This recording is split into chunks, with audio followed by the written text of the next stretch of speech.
Good morning, student. Today we start history first chapter, the rise of nationalism in Europe.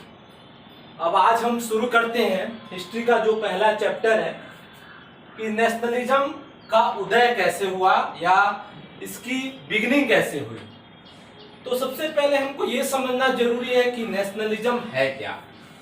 Nationalism का मतलब होता है कि one nation का मतलब राष्ट्र की एक टेरिटरी हो, एक सीमा हो। ठीक है, जैसे पहले क्या होता था, एक राजा ज्यादातर क्या करता था, अपने राज्य विस्तार के लिए दूसरे राज्य पे आक्रमण करता था, अटैक करता था, और often they involve in war, और हमेशा वो युद्ध में क्या होता था, इन्वॉल्व रहता था। तो देश की कोई एक टेरिटरी भी नहीं थी, और अगर कोई दूसरा राज्य उस पर आक्रमण कर लेता था तो कभी कभी गुलाम भी बन जाया करते थे। तो इस प्रकार ये चीजें चलती रहती थी। तो बहुत दिनों तक एक long term of slavery period बीता, गुलामी के दिन बीते।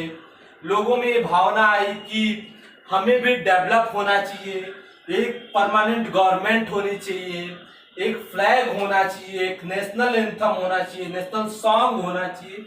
तब जाके नेशनलिज्म की भावना जागी, मतलब एक वन नेशन की परिकल्पना करना।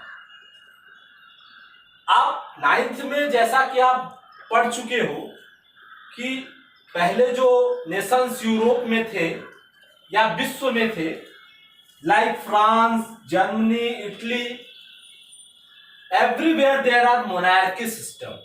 वहां मोनार्की सिस्टम था, और मोनार्की सिस्टम की एक ही स्पेशलिटी थी, the king son become a new king. राजा का पुत्र ही नया राजा हो सकता था, चाहे वो करप्टेड हो, चाहे काइंड हार्टेड हो, या वो राज्य के लिए हितकर न हो, तब भी वो रूल ओवर करता ही था। लेकिन लोगों में जब डेवलप स्ट्रगल करने की आई, जब लोग इंडस्ट्रियलाइजेशन के विकास के साथ साथ एजुकेटेड हुए, तो they have to feeling of nation, they have to feeling of freedom, they have to feeling of independence, and they think about the one nation. तब वो एक राष्ट्र की बात करते हैं, और एक राष्ट्र की बात में तभी संभव है जब उसके लिए एक ऐसी गवर्नमेंट हो जो पब्लिक के लिए सोचे। तो आप जानते हो कि फ्रांस में भी बर्बन डायनेस्टी रूल कर रही थी, और वहां पे भी संघर्ष किया गया, और बाद में डेमोक्रेटिक फॉर्म ऑफ गवर्नमेंट की स्थापना हुई। जर्मनी में भी यही चीजें थी। वहां भी पहले मोनार्की सिस्टम था, फिर हिटलर ने वहां पे एक मिलिट्रियलिज्म ने एक नया कॉन्सेप्ट लेके आए, लेकिन वो भी उस देश के लिए फिजिबल नहीं हुआ। दो वर्ल्ड वार में पूरे देश को उलझा दिया। इटली में भी मोनार्की सिस्टम था। तो इन सब देशों में सबसे पहले ये इंपीरियलिज्म के बारे में सोच रहे थे। इनके यहाँ बहुत सारी थ्योरी डेवलप हुई, थिंकी डेवलप हुई।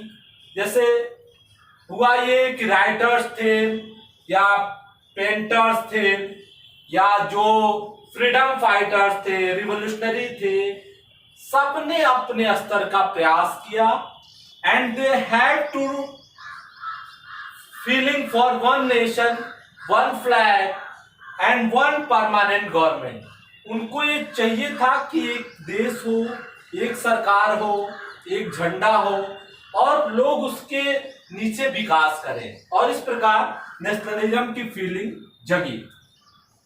तो इस चैप्टर में हमको डिटेल में फ्रांस के, जर्मनी के और इटली में कैसे परिस्थितियां संभव हुई, how to they become free and how to get the freedom, इस चैप्टर में यही हमें डिस्कस करना है कि कैसे जो डेमोक्रेटिक फॉर्म ऑफ गवर्नमेंट था या रिपब्लिकन फॉर्म ऑफ गवर्नमेंट था, वो कैसे पॉसिबल हो सका यूरोप में। यही हमें आज के इस चैप्टर में हमको डिस्कस करना है।